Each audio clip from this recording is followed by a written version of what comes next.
Ini ya, kita cerita dari awal ya. Iya. Mulai. Oke.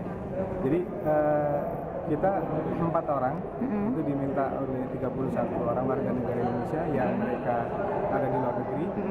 Jadi pemohon prinsipalnya ini ada dari Washington, ada dari Qatar, dari Belanda, Australia juga ada, Kanada. Jadi ada beberapa warga negara Indonesia yang mereka bekerja di luar negeri. Mereka menganggap bahwa daerah pemilihan yang sekarang ada yang mewakili mereka di luar negeri itu dianggap tidak cukup adil, tidak cukup merepresentasikan kepentingan mereka, karena mereka yang jumlah cukup besar sampai yang terdata aja 4,6 juta itu justru ditempelkan keterwakilannya itu di daerah pemilihan 2 Jakarta, yaitu meliputi Jakarta Selatan dan Jakarta Pusat. Nah karena itu karena mereka menganggap konsep pembentukan daerah pemilihan seperti ini itu kurang merepresentasikan mereka, mereka ingin menggugat di Mahkamah Konstitusi, menginginkan supaya memang ada daerah pemilihan khusus yang mewakili mereka atau daerah pemilihan khusus luar negeri.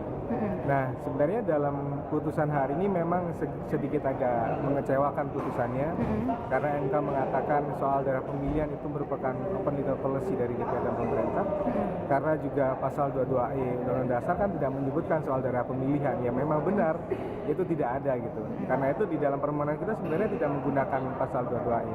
Kita memang lebih condongnya menginginkan adanya persamaan hak soal keadilan bagi setiap warga negara Indonesia untuk diwakili gitu kan. Itu yang kita dorong supaya masyarakat Indonesia yang ada di luar negeri, warga negara Indonesia yang di luar negeri, mereka bisa terwakili sendiri sama dengan warga negara Indonesia yang ada di dalam negeri. Sebenarnya dari hal ini cukup diakomodir ya dalam pertimbangan Mahkamah Konstitusi hari ini. MK menyebutkan bahwa soal daerah pemilihan itu mestinya memang tidak hanya dibatasi oleh batasan wilayah administrasi. Nah, kalau di pasal 22 itu Undang-Undang Nomor 8 2012 tentang pemilu itu disebutkan daerah pemilihan itu meliputi kabupaten, kota, dan provinsi.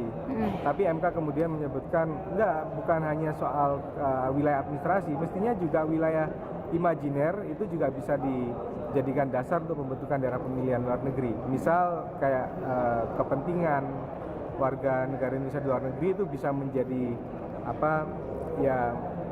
pertimbangan untuk membentuk daerah pemilihan sendiri. Nah karena putusan ini kami sih berharap memang ke depan, karena MK juga sudah menyebutkan ini merupakan open legal policy, merupakan kebijakannya pemerintah dan DPR.